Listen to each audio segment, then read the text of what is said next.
日本では誰もが平等に教育を受けられる。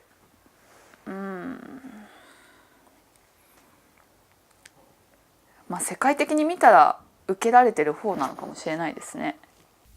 その他の世界のなんか学校がないだ、学校建てようのプロジェクトがあったりとか、そういうレベルのって考えたら日本はかなり平等なとこにはいるなと思うんで。全くその通りだと思います。ガザとかに比べると黒板壊れてないしみたいなある程度は義務教育は受けられるけど、その先が平等じゃない。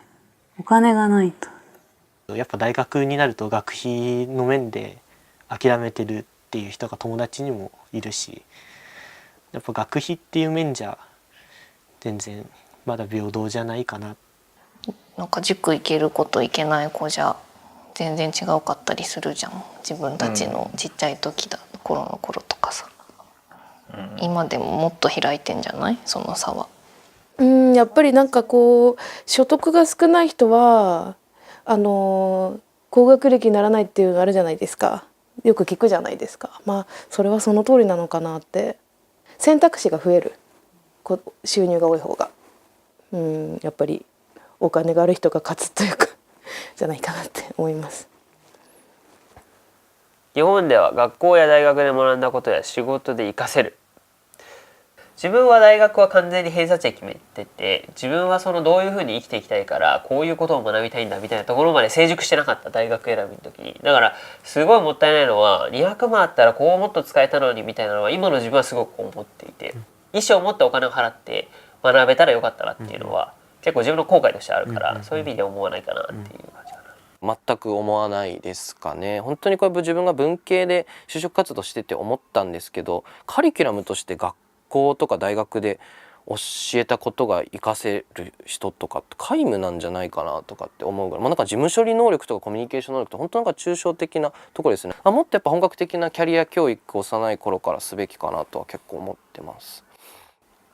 だからさ、その好きたい仕事になるための大学とか看護とかだったらさ全然活かせるじゃん。でも全く違うところ行く人とかはさ活かせないじゃん。でもそれ自己責任じゃん。知らないよって思わない？怖い。僕は経済学部なんですけども、経済のことは本当に何も覚えていないんですね。なんか本当にこれは大学に行かせていただいた親に言うのは申し訳ないんですけども、隣に座った子が例えば可愛いとかあるじゃないですか。でその子とどう知り合えるかとか、なんかこうそういうなんていうんですかね、こうコミュニティの中でどう生きていくとか、先生のこう経済じゃないヨタ話とか、なんかそういったことはすごく生かされてる感じはしますけどね。勉強を頑張れば報われる社会だ。思わん。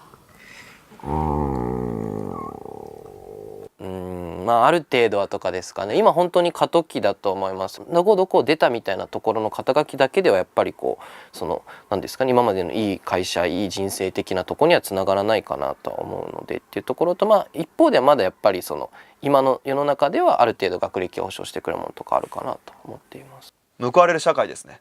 はい、希望に満ち溢れた社会だと思いますよ。本当に本気でやってれば絶対大丈夫だと思いますし、なりたいものには絶対なれると思うんですよね。全くその通りで、結局勉強してある程度の学校行けばある程度の大学行けば就職先には困らなくて、で最悪その就職先に困っても勉強を進めば国家公務員の試験が受けられる。勉強頑張れば報われる。いや、報われないこともあるなと思うので、そうは思わない。なんか勉強を頑張るっていう言い方が、要はなんかそれこそその学校でいうこの問題解いてみたいな、受動的にその問題与えられてなんか解くために頑張るみたいな考え方だと、それこそ言われたことをこなす側の人間しかなれない、それこそ自分の人生をコントロールするみたいなところの考え方になれないので、あんまり報われるとは思わないですね。高等教育で研修の費用を誰が負担すべきか。まあ個人的にはやっぱ自分で働いてっていうのが一番学ぶ当事者意識が高くなっていいかなと思いますね。ある程度は国や自治体などが補助をしながら、まあ今よりも多く補助をしてくれた方がいい。そうだね。今はちょっと高すぎるから。国かな。国。でも日本はできない気がする。なんかね。なんか借金いっぱいあるの分かってるから、期待はしてない。僕結構なんかもう気づいたら高校の奨学金なんか借金で背負ってたみたいな状況だったんですよね。大学はどっちかというと自分の選択で行かなかったから、まあなんか納得してるんですけど、結構高校ってなんか受動的に生かされて、で気づいたら借金になってたので、そういった意味でも教育って国とか自治体が負担する方がなんか幸せに生きれる人多いんじゃないかなっていう。教育っていう部分ではやっぱ国や自治体かな、これは。でそれに対しての費用は自分らもその納税者っていう意味では喜んで払える税金の一つになるかなと思う。次の世代への投資は俺らがやっていってあげたいなと思う。で自分のへの投資は自分でやっていきたいなと。そうだね。真面目かっていう。真面目だね。せーの。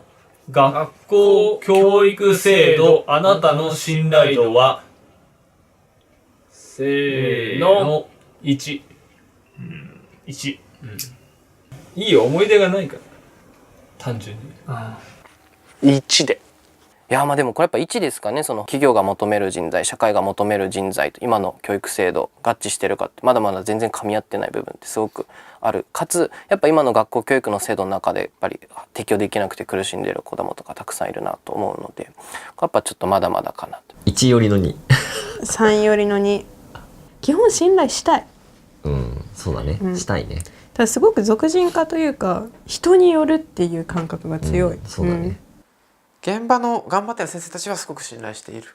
ただ制度としてはまあまあっていうところで2ですかね。テストの点数とか教科の学習能力で頭いい悪いとか判断するところとかかなり古いんじゃないかなと思いますね。頭いいとか悪いとかすごい簡単な言葉でいろいろ始末しすぎみたいなところがすごいあると思いますね。学校ではどんな存在だった？いじめられたこともありますし、まあ普通になんか輪の中に入って楽しくやってた時期もあります。でも小学校がいじめられっ子、中学校で学級委員になってちょっと人気者、高校も割と人気者、大学も割と人気者、人がやっぱ周りにいっぱいいたなっていう。ハ